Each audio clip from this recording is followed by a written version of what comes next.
여느 때와 다름없던 미국 캘리포니아의 어느 마을의 아침, 커피를 마시기 위해 카페를 찾았던 한 미국인 여자가 창가에 앉아 있던 한 한국인 남자를 한심하다는 듯 바라봅니다. 하지만 이 미국인 여성은 며칠이 지나고 이 한국인 남자 때문에 미국의 한 방송사에서 인터뷰 요청까지 받게 되는데요. 대체 무슨 일이 있었던 걸까요? 안녕하세요, 여러분. 제 이름은 에밀리 존슨이에요. 28살의 평범한, 아니, 어쩌면 그리 평범하지만은 않은 미국 여성이죠. 제 이야기를 들려드리기 전에 먼저 저에 대해 조금 소개해 드릴게요. 일단 저에게 대학 때 만났던 한국인 친구가 하나 있어요. 하지만 늘 조용한 성격 탓인지 내 기억 속에 크게 자리하지 않았던 친구였는데 그 한국인 친구 덕분에 그리고 한국이라는 나라 덕분에 제 인생은 완전히 바뀌게 되었습니다. 저는 캘리포니아 주립대학교에서 컴퓨터 공학을 전공했어요. 대학 시절, 저는 늘 큰 꿈을 꾸었죠. 언젠가 제 기술로 세상을 바꾸고 싶다는 꿈이요. 그 꿈을 안고 저는 졸업 후 바로 실리콘밸리로 향했습니다. 세계 최고의 기술 회사들이 모여 있는 이곳에서 저는 제 꿈을 이룰 수 있을 거라 믿었거든요. 처음에는 큰 IT 기업에서 일했어요. 그곳에서 많은 것을 배웠죠. 하지만 시간이 지날수록 저는 뭔가 부족함을 느꼈습니다. 제가 꿈꾸던 세상을 바꾸는 일과는 거리가 멀어 보였거든요. 그래서 결심했습니다. 제 손으로 직접 무언가를 만들어 보기로 한 거죠. 그렇게 시작한 것이 바로 제 AI 기반 헬스케어 스타트업이에요. 아, 스타트업이라고 하니 뭔가 대단해 보이나요? 사실 시작은 정말 초라했습니다. 제 작은 아파트 한 켠이 사무실의 전부였죠. 하지만 저에겐 열정이 가득 충만해 있었어요. 그리고 세상을 조금이라도 더 나은 곳으로 만들겠다는 확고한 의지가 있었습니다. 우리 스타트업의 주력 제품은 AI 진단 시스템이에요. 이 시스템은 환자의 의료 데이터를 분석해 질병을 조기에 진단하는 거죠. 사업 시작을 위해 투자를 요청할 때마다 정말 수없이 많은 거절을 당했습니다. 하지만 포기하지 않았어요. 그리고 마침내 우리의 비전을 믿어주는 투자자들을 만나게 되었고 본격적으로 개발을 시작할 수 있었습니다. 팀을 꾸리고 사무실도 얻었어요. 매일 밤늦게까지 일했죠. 때로는 집에 가지도 못하고 사무실에서 밤을 새우기도 했어요. 하지만 육체적으로나 정신적으로나 힘들다는 생각이 들지 않았어요. 그렇게 1년, 2년, 시간이 흘렀고 우리의 AI 시스템은 점점 더 발전해 갔습니다. 초기 테스트 결과도 굉장히 좋았죠. 저희 시스템을 본 의료진들의 반응도 긍정적이었죠. 모든 게 순조롭게 진행되는 것 같았습니다. 하지만 세상 일이 늘 마음대로 되진 않더라고요. 우리 앞에 예상치 못한 큰 벽이 나타났고 그 과정에서 제가 정말 우연히 만난 한국인 친구, 그가 제 편견을 깨고 제 인생을 완전히 바꿔놓게 되는 일이 있었습니다. 처음에는 모든 것이 꿈처럼 완벽했어요. 우리의 AI 진단 시스템은 놀라운 속도로 발전하고 있었죠. 85%의 정확도로 시작해서 몇 달 만에 95%까지 올라갔거든요. 그런데 인생이란 게 참 예측 불가능하잖아요. 우리에게도 시련이 찾아왔고 그 시련은 아주 크고 무서운 시련이었습니다. 6개월간의 베타 테스트를 끝내고 실제 병원에 우리 시스템을 도입하기로 한 날이었습니다. 모든 준비를 마치고 드디어 해냈다라는 기분으로 출근했죠. 그런데 사무실에 도착하자마자 우리의 수석 엔지니어가 창백한 얼굴로 저를 맞이했어요. 에밀리, 큰일 났어요. 시스템에 심각한 오류가 발생했어요. 그 말을 듣는 순간 제 머릿속이 하얘졌어요. 심장이 쿵쾅거리기 시작했고 숨이 가빠졌죠. 하지만 저는 최대한 침착하게 물었습니다. 어떤 오류예요? 얼마나 심각한 거죠? 엔지니어는 지금 우리 시스템이 완전히 엉뚱한 진단을 내리고 있다고 말했습니다. 감기 증상을 보고 암이라고 진단하기도 하고 심각한 심장 질환의 징후를 완전히 놓치기까지 한다고 했죠. 원인을 찾으려고 백방으로 시스템 코드를 검토했지만 어디가 문제인지 파악이 불가능한 상태라고 했습니다. 이건 정말 최악의 시나리오였고 전혀 예측하지 못했던 문제였어요. 왜냐하면 우리가 만드는 시스템은 다름 아닌 사람의 건강과 밀접한 의료 진단에 사용되는 것이니까요. 작은 실수나 오류 하나가 누군가의 생명을 위협할 수 있는 일이기 때문에 전량 제품을 회수하고 비상대책 회의를 소집했습니다. 그날부터 우리 팀은 말 그대로 전쟁을 치렀어요. 밤낮 없이 문제의 원인을 찾고 해결하려 노력했죠. 침낭을 가져와 바닥에서 자기도 하고 화장실이 하나라서 샤워는 근처 헬스장에서 하곤 했죠. 또 커피를 얼마나 마셨는지 모르겠어요. 아마 그때 마신 커피의 양을 모두 합치면 태평양을 채울 수 있을 거예요. 우리 팀원 중 한 명은 농담처럼 말했습니다. 에밀리, 우리 혈관에 흐르는 게 피가 아니라 카페인일 거야. 하지만 아무리 노력해도 이 골치 아픈 버그는 해결될 기미가 보이지 않았습니다. 코드를 몇 번이고 검토했지만 문제의 원인을 찾을 수가 없었죠. 마치 넓은 모래사장에서 바늘을 찾는 것 같은 기분이었습니다. 아니, 어쩌면 그보다 더 어려웠을 거예요. 마치 보이지 않는 유령을 쫓는 기분이었습니다. 유명 대학 교수, 미국의 IT 전문가 등등 정말 지인의 지인들을 모두 동원하고 잘 나간다는 전문가들에게도 이 문제에 대해서 풀어줄 것을 부탁했지만 그 누구도 이 문제를 해결하지 못했습니다. 에밀리, 진짜 미칠 것 같아요. 문제가 있다는 건 알겠는데 도대체 어디 숨어 있는 건지 정말 모르겠네요. 우리 팀의 시니어 개발자 마이크가 한숨을 쉬며 말했어요. 저도 동감이었죠. 정말 안개 속을 걷는 기분이었으니까요. 시간이 갈수록 압박감은 커져갔고 투자자들은 매일같이 전화를 걸어왔습니다. 진전 상황을 물어보았죠. 처음에는 이해하는 척했지만 점점 그들의 목소리에서 조급함과 실망감이 묻어나기 시작했습니다. 에밀리, 언제쯤 문제가 해결될 것 같나요? 우리가 투자한 돈이 적은 금액이 아니라는 걸 알고 계시죠? 이런 전화를 받을 때마다 제 가슴은 조금씩 무너져 내렸어요. 우리 팀의 사기도 떨어지고 있었죠. 처음에는 할 수 있어 라며 서로를 격려했지만 점점 그런 말들이 줄어들었어요. 대신 무거운 침묵이 사무실을 채우기 시작했죠. 점점 더 절망적인 상황에 빠져들었고 밤마다 잠들기 전에 자문했습니다. 정말 이 일을 할 수 있을까? 그냥 포기하고 아무도 모르게 도망칠까? 이런 생각이 머릿속에 매번 들었습니다.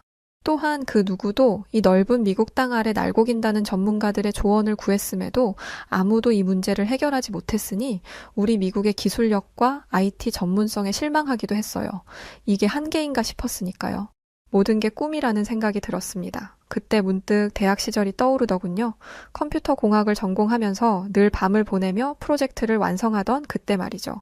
그때도 지금처럼 힘들었지만 결국 해냈었고 그 경험들이 지금의 저를 만들었었죠. 그러면서 되뇌었습니다. 그래, 포기하지 말자. 길이 있을 거야. 라고 말입니다. 다음날 아침 저는 잠시 머리를 식히기 위해 사무실을 나왔어요. 근처 카페에 가서 커피 한 잔을 마시며 머리를 식히고 싶었거든요. 매일 보던 카페였지만 그날따라 왠지 모르게 발걸음이 그쪽으로 향하며 저를 재촉했습니다.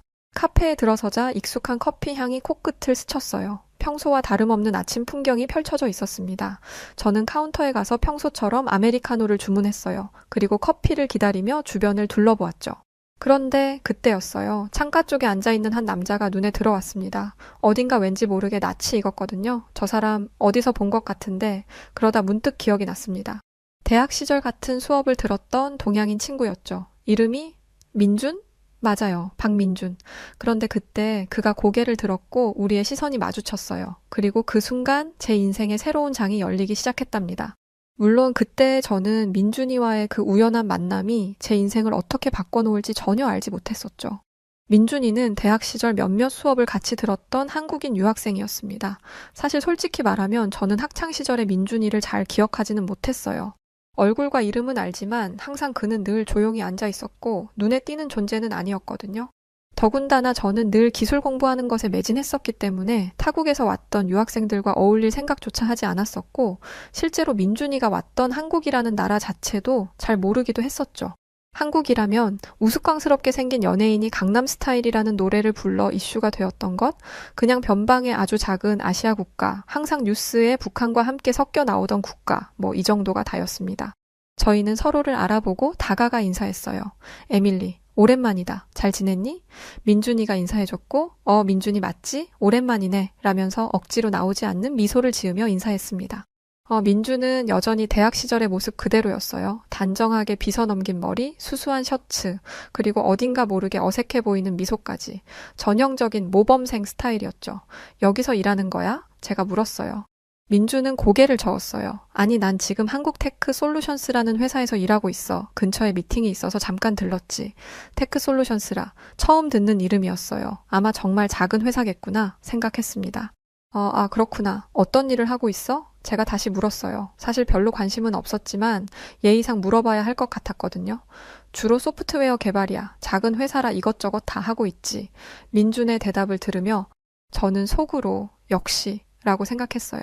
대학 시절부터 민준은 그냥 평범한 학생이었어요. 시험 성적은 꽤 좋았지만 그것 말고는 특별한 게 없었죠.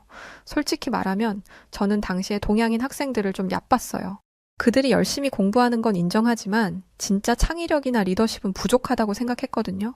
더군다나 경제력 2위인 중국이나 한때 세계를 쥐잡던 일본도 아닌 한국인 유학생이었으니 더 얕봤었죠. 그렇구나. 힘들지 않아? 작은 회사라 업무가 많을 것 같은데 저는 약간의 동정심을 담아 말했습니다. 민주는 그저 미소를 지으며 대답했어요. 그래도 배우는 게 많아서 좋아. 넌 어때? 에밀리? 무슨 일 하고 있어? 그 질문에 저는 갑자기 우쭐해졌어요. 제 현재 위치를 자랑할 수 있는 좋은 기회라고 생각했었거든요.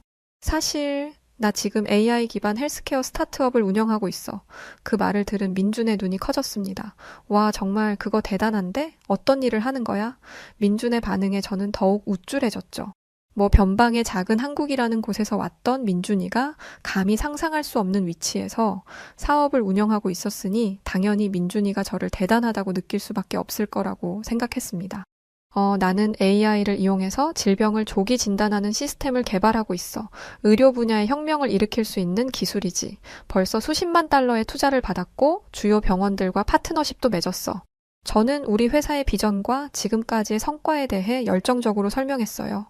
민준의 얼굴에는 감탄의 표정이 역력했죠. 솔직히 말하면 사실 민준이의 그런 반응이 꽤나 만족스러웠습니다. 그래, 이게 바로 너와 나의 차이야 라는 생각이 들었거든요. 하지만 이야기를 하다 보니 지금 직면한 문제에 대해서도 털어놓게 됐어요. AI 시스템의 오류, 밤새워 고치려 노력했지만 해결되지 않는 문제들, 민주는 진지하게 제 이야기를 들었습니다. 그의 표정이 점점 깊어지는 걸 볼 수 있었죠. 제가 말을 마치자 민준이는 잠시 생각에 잠기더군요. 그러더니 정말 황당하게도 이렇게 말했던 거였죠. 에밀리, 혹시 내가 한번 봐도 될까? 어쩌면 도움이 될 수도 있을 것 같아. 순간 저는 당황했어요. 아니, 고작 작은 회사에서 일하는 평범한 개발자가, 그것도 대학 때부터 별 볼 일 없던 한국인 친구가 아니 감히 내 문제를 해결하겠다고? 미국에 잘 나간다는 전문가들도 찾지 못한 오류를? 말도 안 돼. 그때 제 머릿속에는 이런 생각들이 스쳐 지나갔어요. 그래서 그런 민준을 향해 이렇게 말했습니다. 민준아, 넌 그저 이름도 없는 회사에서 일하는 평범한 개발자잖아. 내가 운영하는 건 수십만 달러를 투자받은 첨단 기술의 스타트업이야. 네가 어떻게 이 문제를 해결할 수 있겠어? 저도 이런 생각이 편견이라는 걸 알았지만, 그러나 그때 저는 그런 편견에서 자유롭지 못했어요. 대학 시절부터 가지고 있던 고정관념이 여전히 남아 있었던 거죠. 그래서 민준이가 도와주겠다는 그런 제안을 저는 시작도 전에 안 될 거라고 확신해 버렸던 겁니다. 그런데 그럼에도 민준이는 제가 어려운 상황임을 인지했는지 부드러운 표정을 지으며 말했습니다. 에밀리, 나는 그저 친구인 너를 도와주고 싶을 뿐이야. 어차피 지금 문제를 풀지 못해 막혀 있는 거 아니야? 뭐 잃을 게 있겠어? 내가 한번 봐볼게. 그 말에 저는 내심 비웃음이 나왔어요. 잃을 게 없다고? 시간이랑 에너지를 잃겠지. 게다가 네가 우리 코드를 본다고 이해할 수 있는 것도 아닐 거 아냐.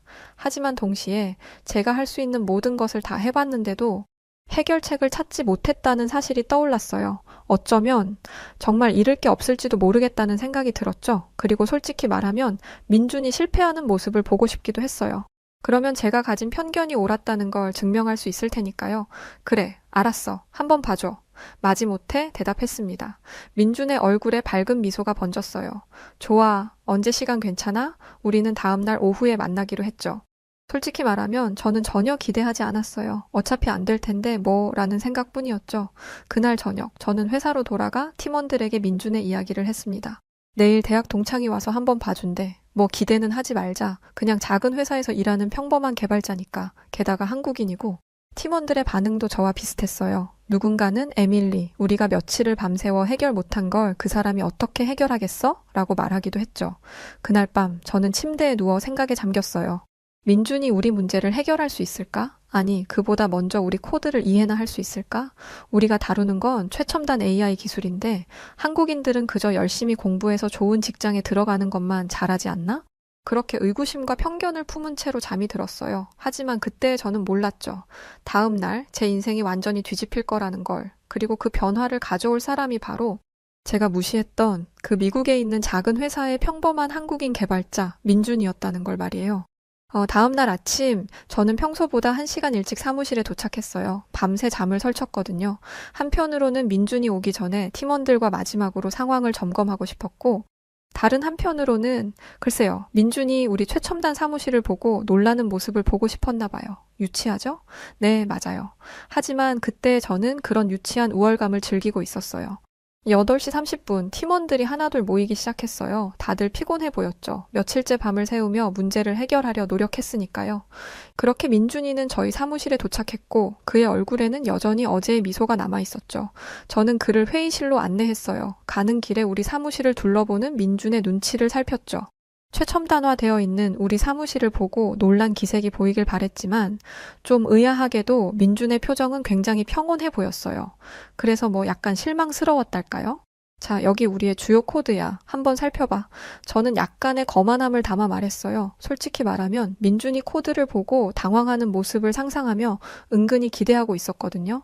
그의 눈동자가 모니터를 따라 빠르게 움직이는 걸 보니 마치 컴퓨터가 데이터를 처리하는 것 같았죠. 가끔 고개를 갸웃거리거나 턱을 긁적이기도 했어요. 10분, 20분, 시간은 점점 흘러갔습니다. 민준은 계속해서 코드를 분석하고 있었고 과연 민준이가 저걸 이해하고 있는 건지도 몰랐죠. 지켜보던 저는 헤매고 있는 듯한 민준이의 뒷모습을 보고 한숨을 내쉬며 자리를 빠져나왔습니다. 에이, 그럼 그렇지. 네가 뭘 안다고. 당연히 민준이가 해결하지 못할 거라고 생각하고 있었지만 내심 혹시? 라는 생각을 가졌던 터에 약간의 실망을 하고 커피를 타려던 그때였습니다. 멀리서 민준이가 입을 열었어요. 에밀리, 여기, 이 부분. 그리고 여기, 문제가 있어. 저는 깜짝 놀랐어요. 민준이 가리키는 부분은 우리 팀이 며칠 동안 고민했던 바로 그 부분이었거든요. 저는 속으로 코드를 볼 줄은 아는구나 싶었습니다. 맞아. 거기 그 부분, 어떻게 그걸 알았네? 그걸 해결할 수는 있겠어? 라며 민준이에게 되물었습니다. 민준은 미소를 지으며 대답했어요. 이 알고리즘의 구조가 좀 비효율적이야. 그리고 여기 데이터 처리 부분에서 오버플로우가 발생할 수 있어. 아, 그리고 이 부분에서 메모리 누수도 있네. 저는 할 말을 잃었습니다. 민준의 설명은 정확했고 우리가 미처 생각하지 못한 부분까지 짚어내고 있었거든요. 저는 잠시 당황했지만 곧 제 자존심이 고개를 들었어요. 그래, 문제는 찾았다 치자. 근데 어떻게 해결할 건데? 제 말투에는 약간의 도전적인 뉘앙스가 묻어 있었어요. 민준은 그걸 눈치챘는지 잠시 저를 쳐다보더니 부드럽게 미소 지었습니다. 한번 해볼게. 괜찮다면 키보드 좀 빌려줄래? 저는 잠시 망설였지만 민준이의 당당함을 믿어보기로 했고 민준이는 한치의 망설임도 없이 문제를 풀어가기 시작했습니다. 그의 손가락이 키보드 위를 춤추듯 움직였죠. 때로는 빠르게, 때로는 천천히, 가끔 멈춰서 생각에 잠기기도 했죠. 그리고 얼마 후 민준이는 오류를 모두 푸른 것 같다면서 프로그램을 실행해보라고 말했습니다. 이 상황이 저를 포함 모든 팀원들이 믿지 못했어요. 일단 프로그램을 실행해보기로 했죠. 그리고 믿을 수 없는 일이 벌어졌습니다. 모든 게 완벽하게 작동하는 거예요. 오류는 사라졌고 처리 속도는 이전보다 30%나 더 빨라졌어요. 심지어 메모리 사용량도 크게 줄었더라고요. 저와 팀원들은 그저 멍하니 화면을 바라볼 수밖에 없었어요. 민준이는 우리 팀원들은 물론이고 미국의 유명한 IT 전문가들도 해결하지 못한 문제를 단 몇 시간 만에 해결해냈던 겁니다. 그것도 더 좋은 결과로 완벽하게 말이죠.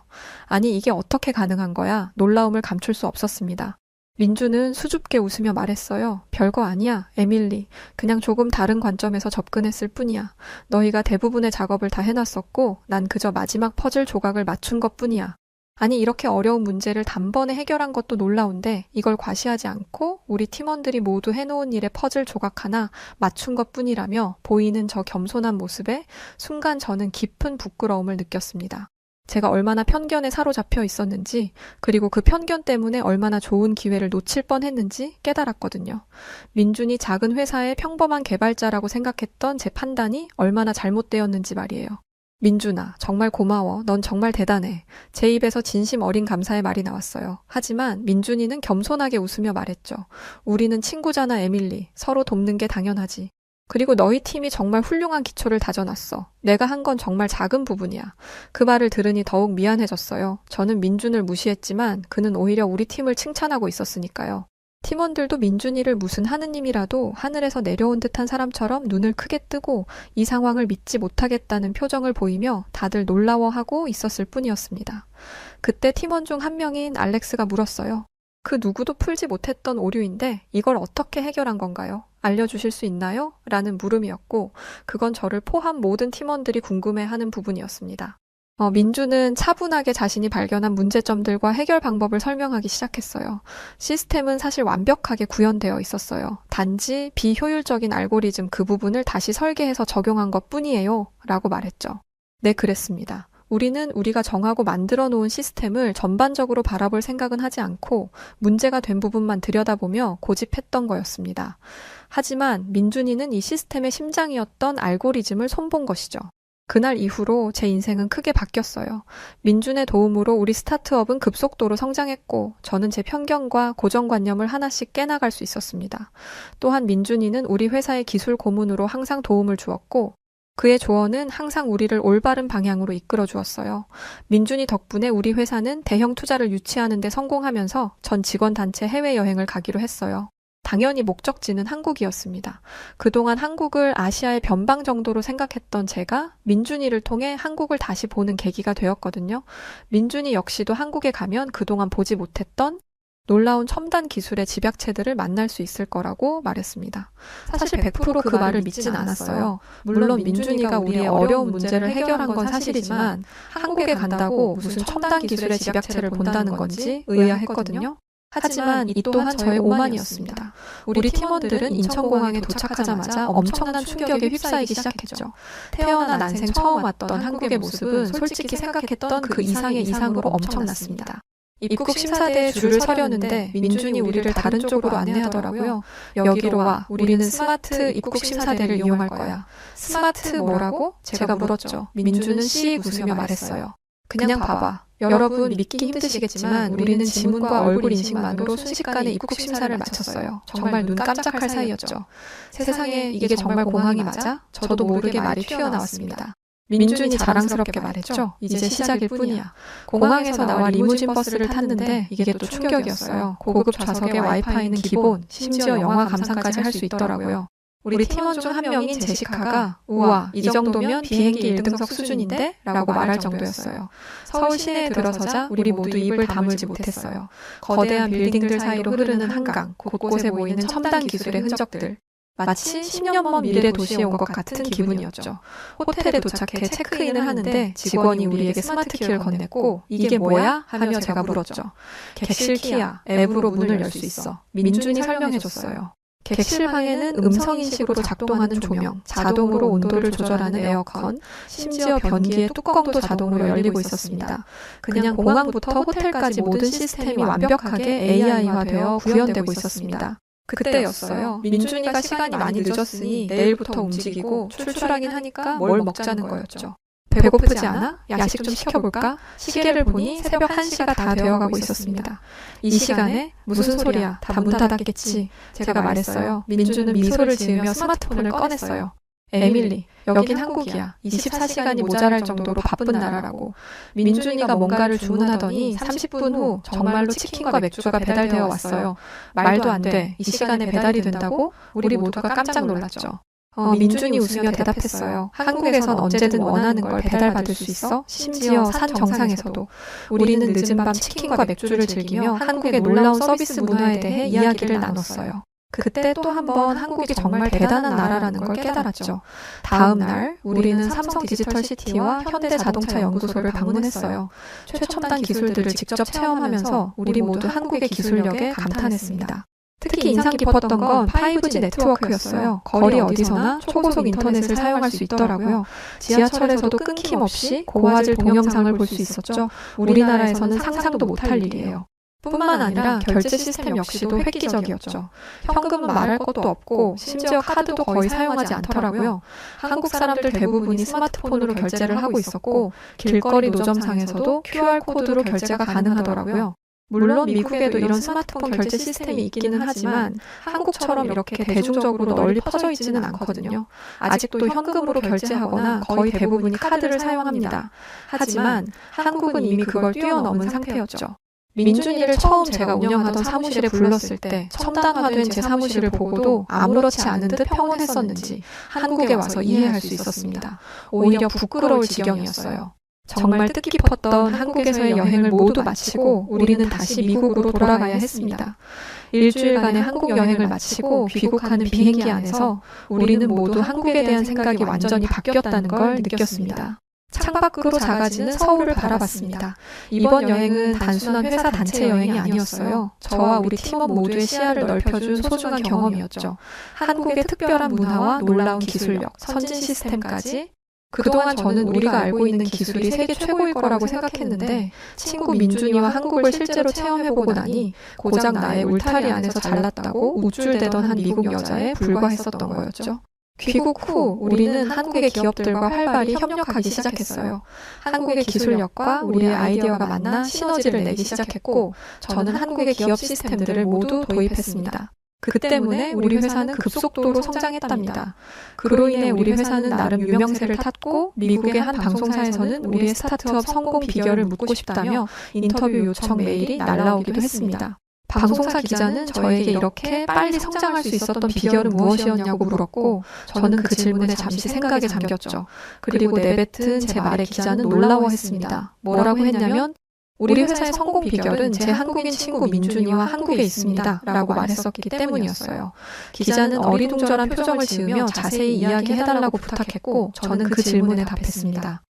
제 대학 동창이자 현재 우리 회사의 기술 고문으로 있는 박민준이라는 저의 오랜 친구 덕분에 우리는 한국의 놀라운 기술력을 접하게 되었어요. 그가 아니었다면 우리는 지금의 성공을 이루지 못했을 거예요. 저희는 그런 박민준 고문님을 중심으로 24시간 돌아가는 한국의 도시와 활기, 최첨단화된 기술들이 일상에 녹아있는 모습, 그리고 어려움 속에서도 빠르게 그걸 딛고 일어서 성장한 한국의 역사와 한국인들의 근면함과 성실함까지 이런 정신을 우리 회사의 문화로 만들기 위해서 부단하게 노력했었습니다. 라고 말하며 인터뷰를 마쳤습니다. 방송은 SNS와 정규 방송을 통해 송출되었고 우리 회사에 대한 관심은 굉장히 뜨거워졌습니다. 하루에도 수십 통씩 메일이 날라와 한국 기업들과 연계하고 싶은데 소개를 해달라는 이야기가 불야성을 이루고 있을 정도입니다. 한국인 여러분, 여러분의 나라가 저희에게 얼마나 큰 영감과 동기를 주었는지 모르실 거예요. 여러분이 만들어낸 기술과 문화가 지금 이 순간에도 전 세계를 변화시키고 있답니다.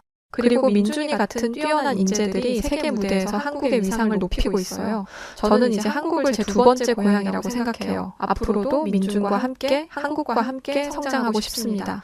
감사합니다, 대한민국. 자, 오늘 사연은 여기까지입니다. 어려운 시기, 우연히 카페에서 마주친 한국인 친구와의 인연으로 오늘의 멋진 성공을 거둘 수 있었군요. 너무 축하드립니다. 네, 그럼 오늘 사연 어떻게 들으셨나요? 사연이 재밌으셨다면 구독, 좋아요 부탁드리고요. 지금까지 저는 사연을 읽어드렸던 여우튜브 송은지였습니다. 영상 끝까지 시청해주셔서 고맙습니다. 더 좋은 영상으로 찾아뵐게요. 그리고 우리 구독자 여러분들 모두 감사합니다. 사랑합니다.